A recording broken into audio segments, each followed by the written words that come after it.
In animation, we were able to use a lot of the rigs, if not all the rigs, obviously for returning characters.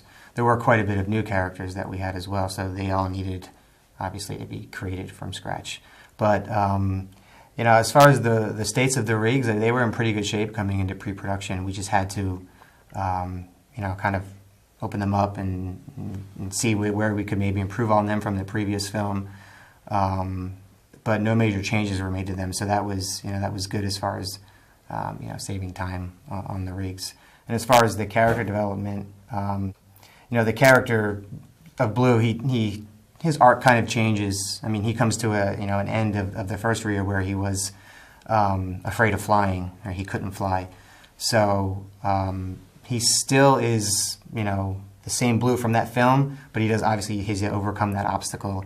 And he's presented with a new obstacle in this film, which still taps into some of his insecurities about himself and still allows him to be himself. So there wasn't much to discover as far as him as personality, but he did have a new obstacle to overcome, and he did have an arc in the film that was different from the first one. I wasn't involved heavily with Epic because I was on the pre-visualization team for Rio, so I kind of missed out on most of the production for Epic and the rig challenges they faced.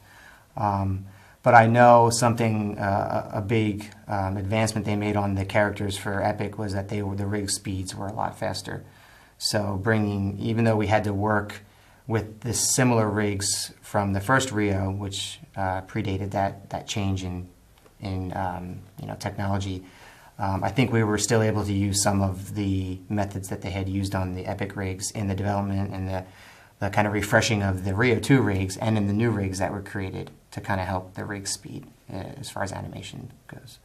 We know that those things happen, and so we take great pains to try to avoid that sort of a feeling where we got ourselves in too deep.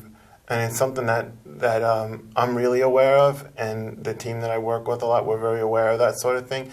And so if we're being pitched a film that it feels just like there's just too much in it, we'll be very vocal about that in the beginning. And something about Blue Sky too, and it's one part of the job that I really enjoy, is that problem solving and figuring out. They're so smart about the way we can attack something to make it, like if it feels like there's too much to do, we find ways, very clever ways of using the assets and using the locations and characters in a way that gives us the illusion of having more, but doing it in a way that we can sustain for the film. It's a big part of the job, actually, is planning all that stuff.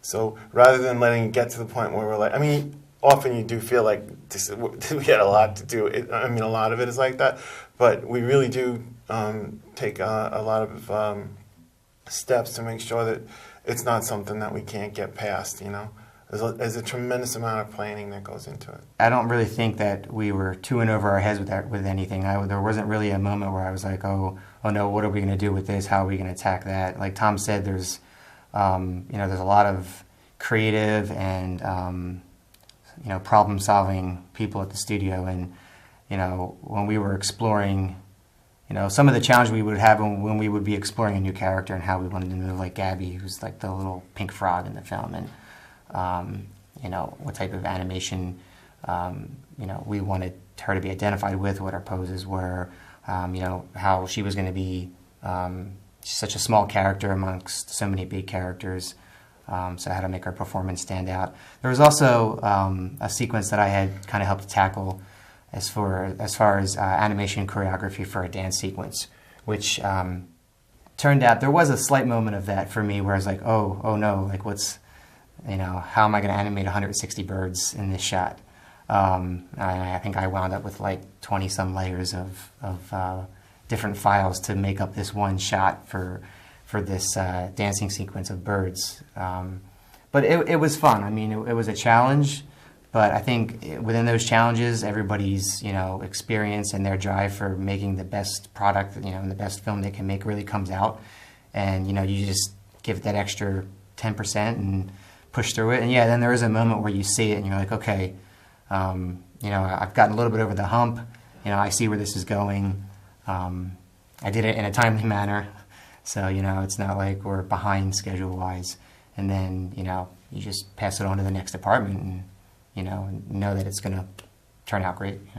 The rest of the departments, they take care of their work. So, I mean, I think for most animators, as far as the type of shots that people like to animate, I mean, I don't think it's a big secret. Everybody likes when you can get a nice, good acting shot that has a good emotional range to it, a shot that you can really kind of try to get into the character's head and try to figure out, their thought process, how they would react emotionally to it. And because, you're trying to identify with that character, you're trying to become that character, but there's always a part of yourself as the animator behind the scenes, the actor behind the image that you're putting into the performance. So I've seen shots where, certain people's little quirks or ways of moving that I recognize just in their daily routine, I can see some of that in their shot. But yet it still feels like Blue, or it still feels like Jewel. So, I mean, for me, I really, I don't mind, putting that extra time to really carve out those performances and bring that, really help the viewer connect with what the character is feeling. I really want the viewer to be able to empathize with them and really kind of, be connected to the performance that this character is giving on the screen. That's not, real life, character, but something that's been life has kind of been breathed into them by the animator. And I mean, I think that's been the challenge since day one of animating all the way back to when it started in classical animation. You have breathing in that element of life that's going to help the viewer, really connect with the character and their performance. Make a lot of decisions early in the process, and you create things in, in separate ways. You create a bunch of elements, you design them, you have an idea for things, and how they will work as a whole. But then you make all these elements separately, and everybody's working on it and stuff. And it becomes a point in production when all the elements you start to meet, and you start to see those things, how everything that you plan starts to come together for the first time. And then then you see like, hey, it actually is working the way we planned it to work. And and that part of it is really exciting, because how hard everybody worked on it and how much thought you put into it, and then all of a sudden it starts to gel, and it's that part of it I just is always very exciting.